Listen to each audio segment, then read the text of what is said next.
Well, we had great presentations this morning.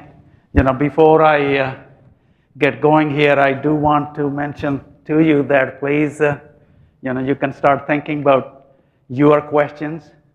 And we have several ARC folks who are in the audience. They will, if you raise your hand, they will bring the mic to you. It was very refreshing for me to hear presentations from Sandy and Donovan this morning.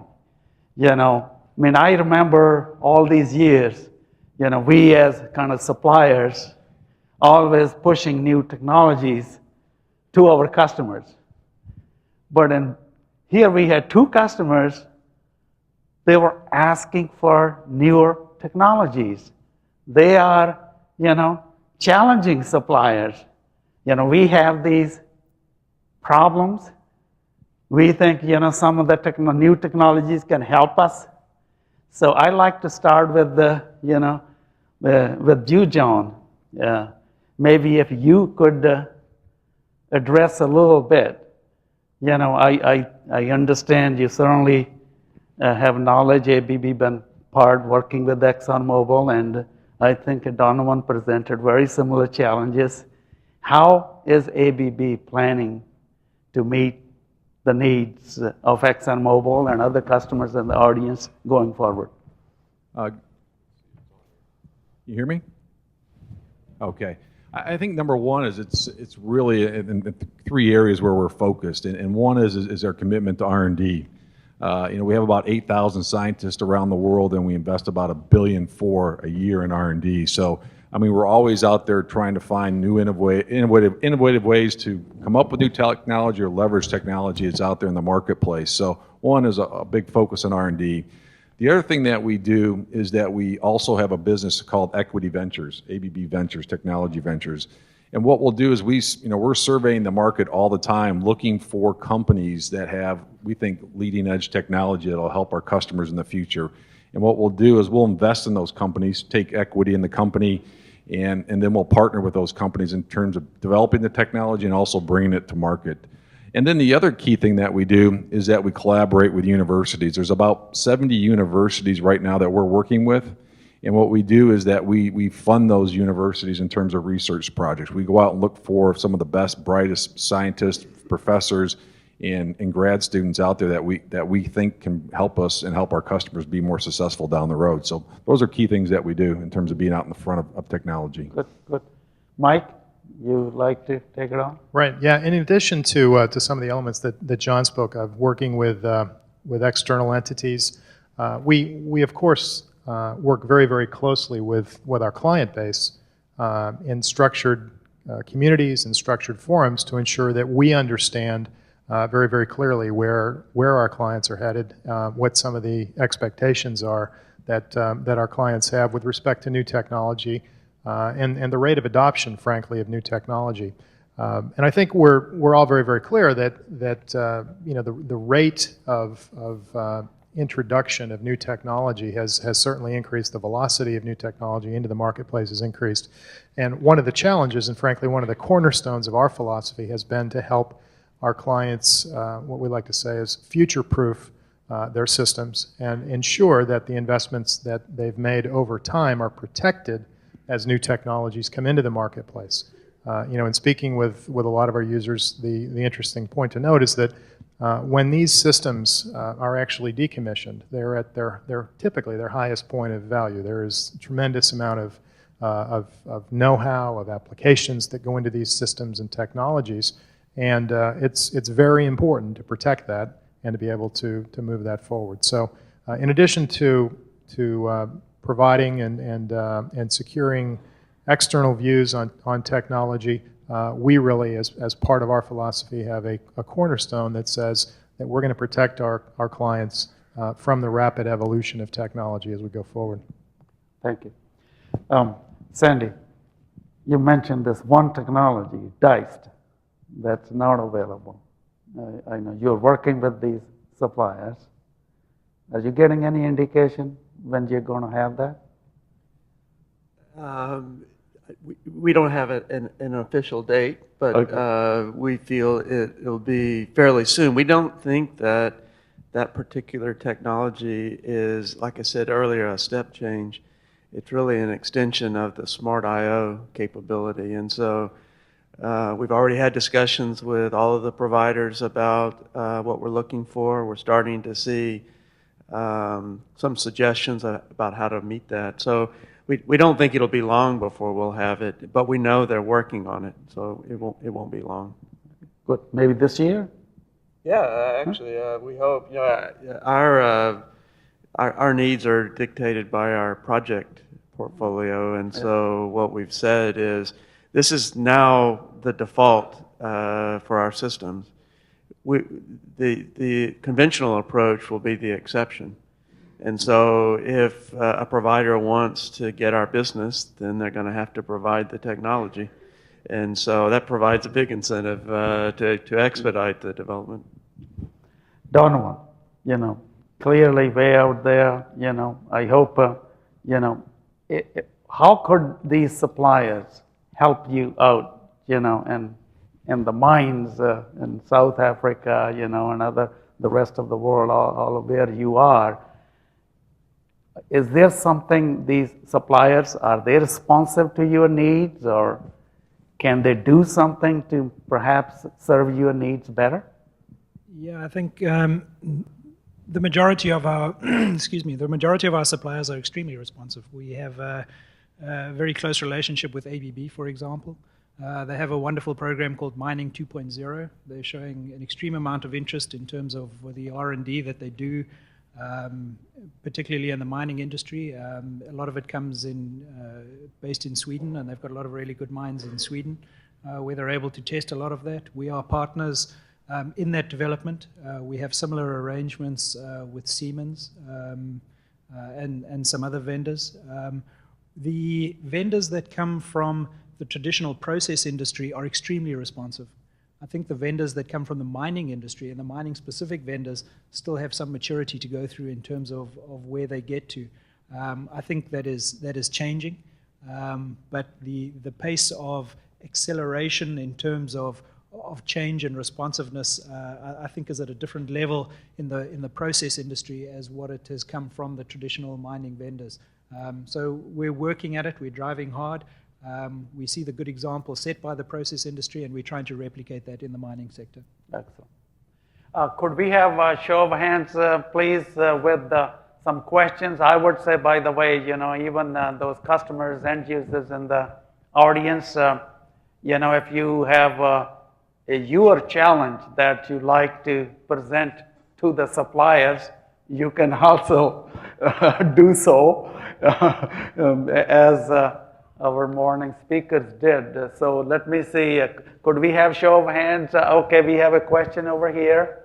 Okay, could we have some other questions Craig Skiro out there? from ExxonMobil. I have a question, and I think, could we have a speaker so that we have a record of the, okay. yeah, back here, Andy.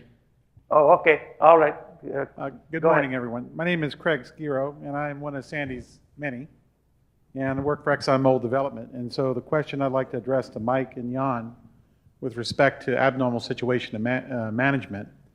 Specifically, I understand ABB is commissioning an FPSO, and what I'd like to ask is, do you have commissioning metrics for your abnormal notifications, and what do they look like? And a bigger question I think I'd like to ask is, in the explosion of data that we have, I don't want to call it information, abnormal situation, addressing the abnormal situation problem is one of another, it just happens. So I'd like to see what technologies you might have that could address that.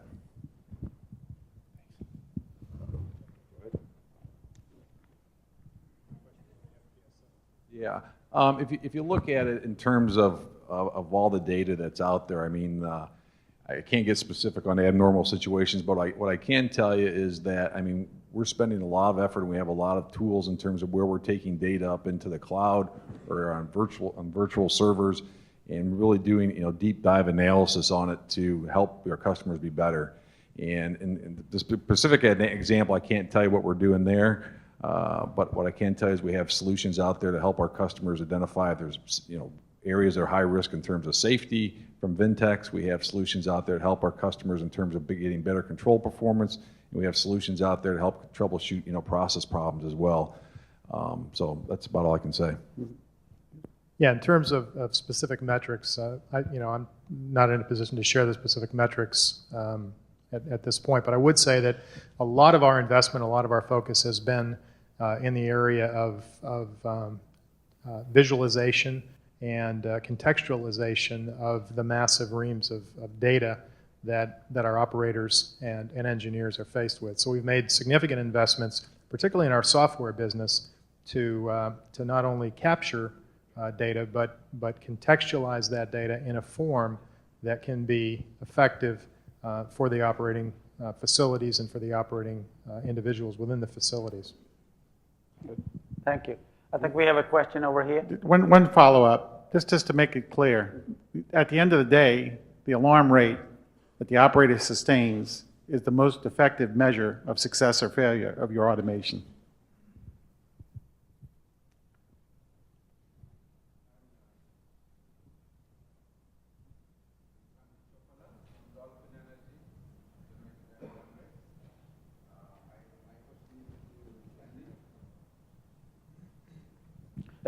Hold it close to your mouth. Yeah, then.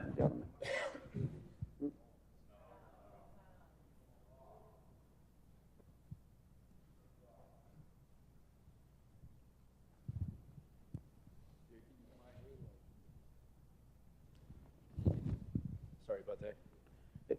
Dick, I have a mic here. Yeah, I am Sandy Chopla from Dolphin Energy, United Arab Emirates. My question is for Sandy, basically.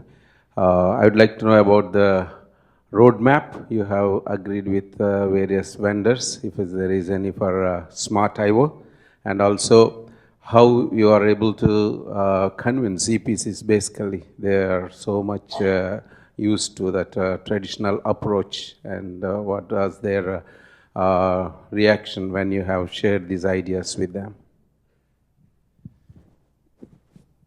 We spend a lot of time with the suppliers to explain to them what our challenges are on our projects, and they're listening to us. And what we're asking for is not something that's unique to us. In fact, we would say we don't want anything that's unique to us. We want them to develop a product that they can commercialize and get value from. And so what we're asking them to do is things that will benefit not just us, but the industry. And so obviously they see a value in developing that technology. So I think so long as we're discussing things that have a broader application, we'll get their support. And so far they've been very interested in developing whatever we've asked them to do to address our challenges and generally the challenges of the industry. You got a question? Did you have anybody else? Dick, we have a question here. I have here another mic. Maybe you have another. Over there.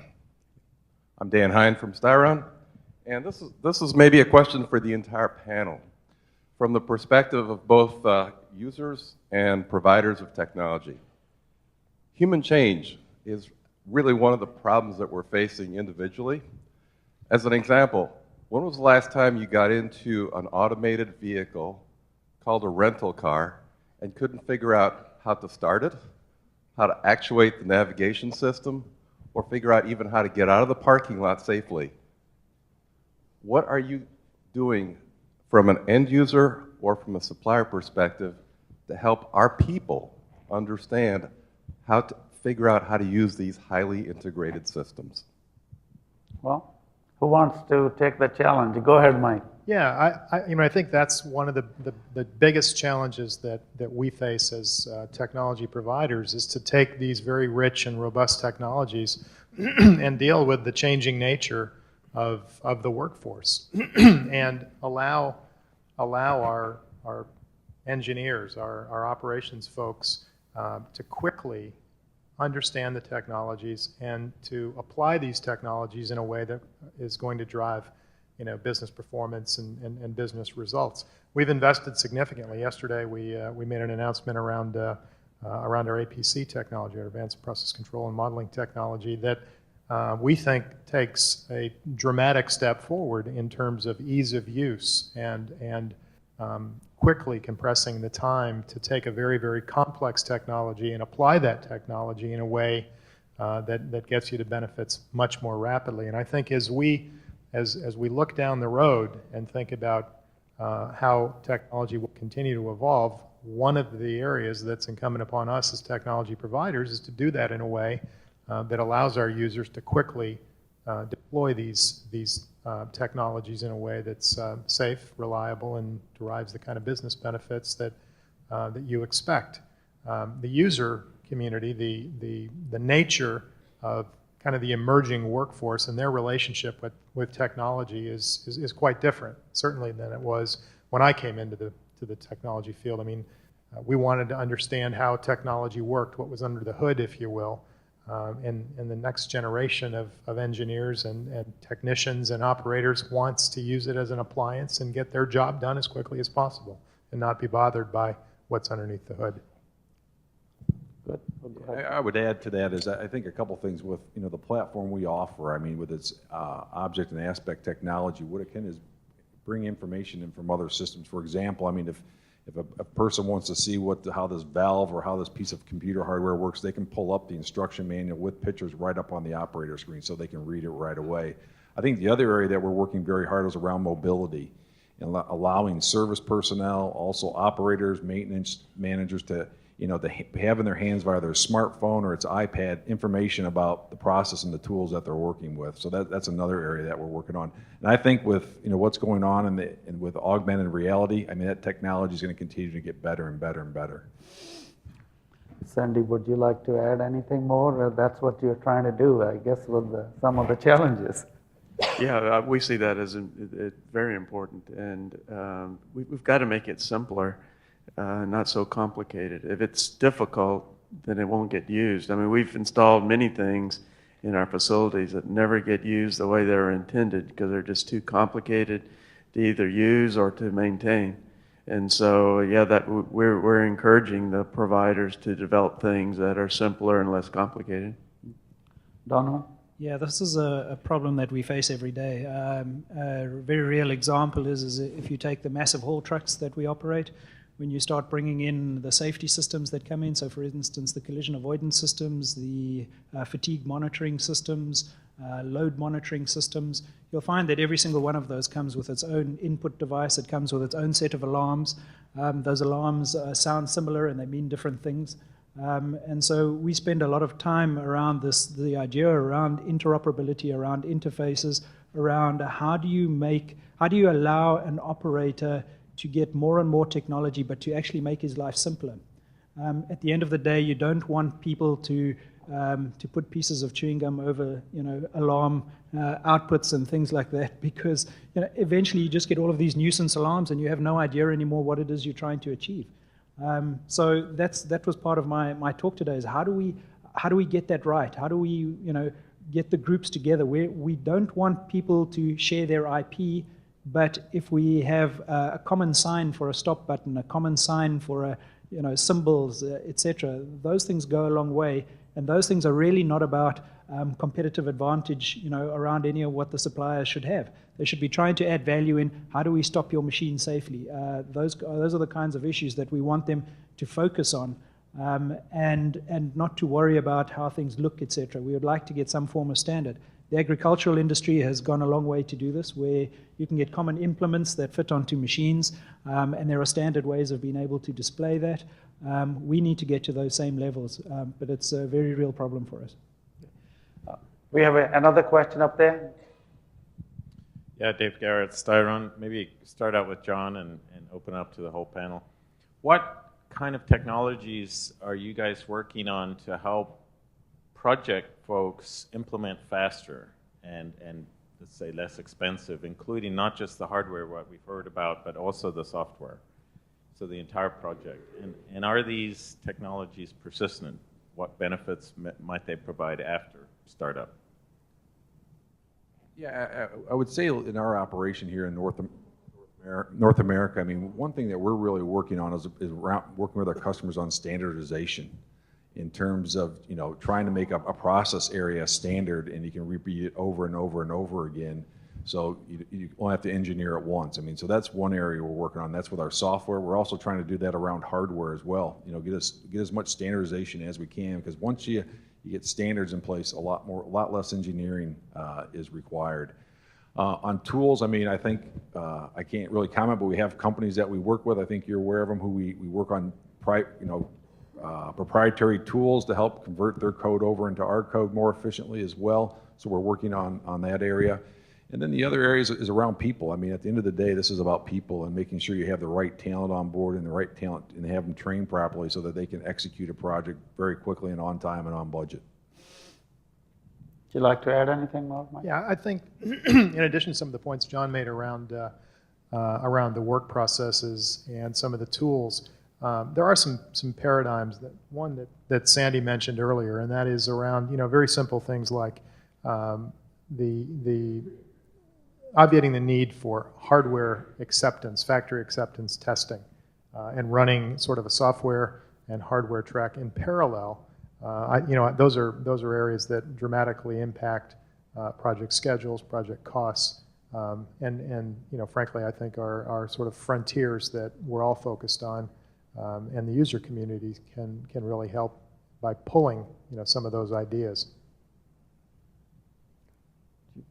Do you have anything to add? Well, I was just going to say the issue of FATs, obviously there's a lot of value. We spend, for one of our facilities, we'll spend 6 months to a year doing an FAT for a system, which consumes a lot of time by the automation provider, a lot of time by us, a lot of time by our EPCs. When we first proposed the idea of this standard smart junction box, and the fact that we wouldn't need an FAT, we had a lot of people say, well, you have to do an FAT. And so I asked, well, why do we have to do an FAT? And this was from the EPCs, and they said, well, it's our validation point. It's you check the box saying that our design is correct. And I said, well, so we're going to spend 6 months to a year with all these resources to check the box that you've got the design right. And I said, we've got to redefine how we do that, and we shouldn't spend that much time and resources. There's got to be a more efficient way to achieve that.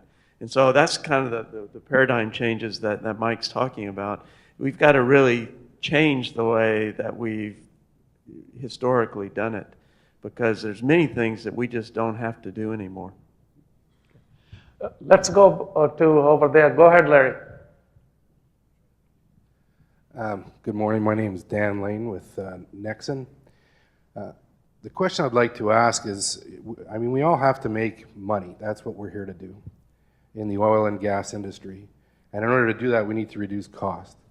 I like what Sandy's saying about trying to come up with packages that are less complex and more off the shelf. However, not all of us are dealing with thousands and thousands of I/O. In SAGD, we're dealing with quite a bit less I/O. And yet, the manufacturers don't seem to be able to come out with a package, off-the-shelf package, that can deal with minimal I/O. Are you guys looking at coming out with some packages that can do that? Do you have perhaps, when you say minimum, what do you have in mind? Say 1,500 I/O. Okay. Go ahead, Mike. Go ahead. I mean, we have a large operation up in Calgary. Matter of fact, I'm going to be there in about 10 hours. But you know, we have SAGD packages that we work on. We can put in our system and others in terms of a standard design. Again, that allows for reuse and for quick implementation. So it's really a SAGD package that we can pull off the shelf and use with our customers. Yeah, I think we have a broader portfolio today than we had about 20 days ago, obviously, now as part of Schneider Electric. And the scalability of I/O, the scalability of processing power is certainly an area that we're enjoying a much broader reach on right now. But the drive has been clearly to condense more and more into the I/O platforms and try to take advantage of technology and deal with the increasing cost of real estate in the broadest term on a lot of these production facilities. So I think we're in a very good position today by having sort of a spectrum of processing power and a spectrum of I/O that we can deal with a plethora of different applications and challenges.